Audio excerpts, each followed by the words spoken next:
Hello everyone, स्वागत है आप सभी का मेरे यूट्यूब चैनल में। तो आज हम लोग भारतीय कला एवं संस्कृति से संबंधित कुछ ऐसे प्रश्नों के ऊपर चर्चा करेंगे जो अक्सर करके किसी भी प्रतियोगी परीक्षाओं में पूछे जाते हैं। तो चलिए स्टार्ट करते हैं और देखते हैं आज का पहला प्रश्न क्या है। तो आज का पहला प्रश्न है, वह कौन सी मुद्रा है जो दया भाव, करुणा या इच्छाओं की स्वीकृति इंगित करती है। प्रश्न है, वह कौन सी मुद्रा है जो दया भाव, करुणा या इच्छाओं की स्वीकृति इंगित करती है। तो इस प्रश्न का सही जवाब होगा वरदा मुद्रा, यानी वरदा मुद्रा दया भाव, करुणा या इच्छाओं की स्वीकृति इंगित करती है। तो चलिए वरदा मुद्रा के बारे में थोड़ा और जानते हैं। दर्शकों की ओर बाहर की ओर खुले हाथ की हथेली के साथ दाहिना हाथ नीचे की ओर प्राकृतिक स्थिति में होती है।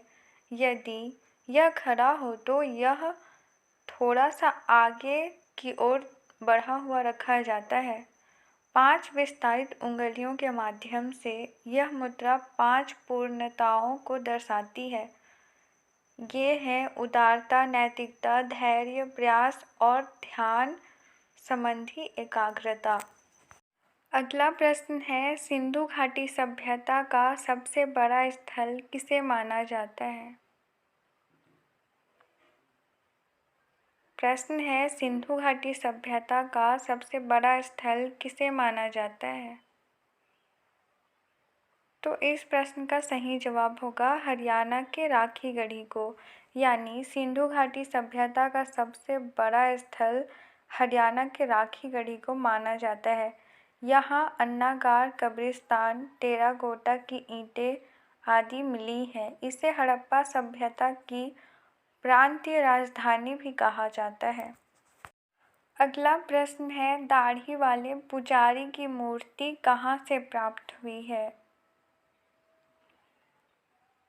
प्रश्न है, दाढ़ी वाले पुजारी की मूर्ति कहाँ से प्राप्त हुई है।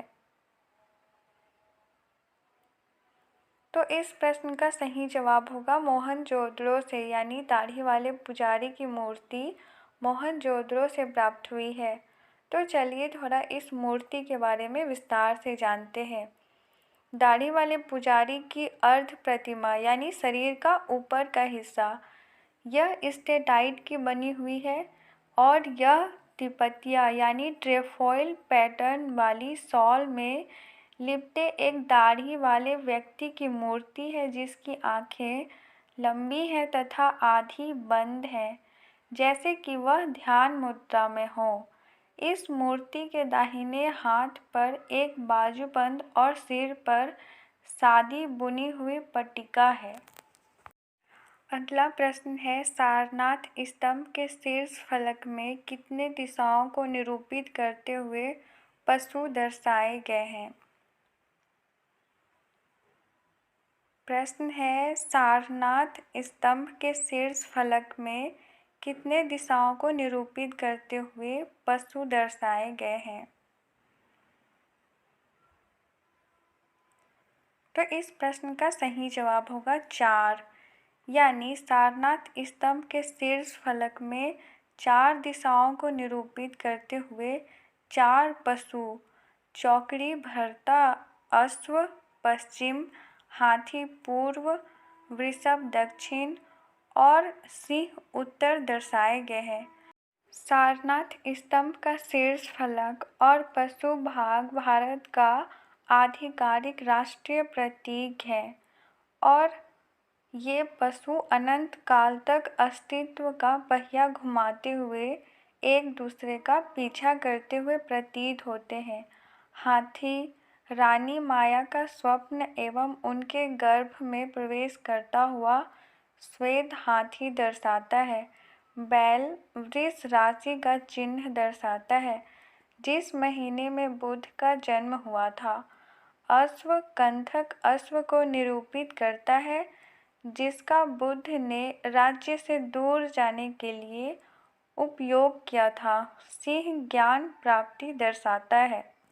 मुंडक उपनिषद से लिया गया है। सत्यमेव जयते शब्द, जिसका अर्थ सत्य की सदा विजय होती है देवनागरी लिपि में शिलालेख के नीचे उत्कीर्ण है। 4 सिंह सभी दिशाओं में धम्म का प्रसार करते हुए बुद्ध को प्रतीकबद्ध करते हैं। इसे बुद्ध द्वारा दिए गए पहले धर्मोपदेश की स्मृति में बनवाया गया था तथा इसे धम्मचक्र प्रवर्तन के नाम से जाना जाता है। अगला प्रश्न है, राजा रवि वर्मा कौन थे? प्रश्न पूछा जा रहा है, राजा रवि वर्मा कौन थे? तो इस प्रश्न का सही जवाब होगा भारत के महान चित्रकार, यानी राजा रवि वर्मा भारत के महान चित्रकार थे। तो चलिए अब राजा रवि वर्मा के बारे में थोड़ा विस्तार से जानते हैं। राजा रवि वर्मा का जन्म सन 1848 ईस्वी को हुआ था। राजा रवि वर्मा भारत के सर्वाधिक महान चित्रकारों में से एक थे। उन्हें आधुनिक चित्रकारी शैली का प्रवर्तक माना जाता था। इस शैली को पाश्चात्य तकनीकों और विषय वस्तुओं के भारी प्रभाव के कारण आधुनिक कहा जाता था। वे अद्वितीय थे क्योंकि उन्होंने दक्षिण भारतीय चित्रकारी के तत्वों को रंग और शैली को पाश्चात्य शैलियों से संयुक्त किया। वह केरल राज्य से संबंध रखते थे और उन्हें आधुनिक भारतीय कला के जनक के रूप में जाना जाता है। उनकी कुछ बेहद प्रसिद्ध रचनाओं में ladies in the moonlight, Shakuntala, Damayanti और स्वान आदि शामिल हैं। उन्होंने अपने चित्रों के लिए राष्ट्रव्यापी मान्यता प्राप्त की। विशेष रूप से महाकाव्य रामायण से रावण द्वारा सीता का अपहरण और जटायु की हत्या शीर्षक से उन पर एक फिल्म भी बनाई गई है जिसका नाम रंगरसिया है।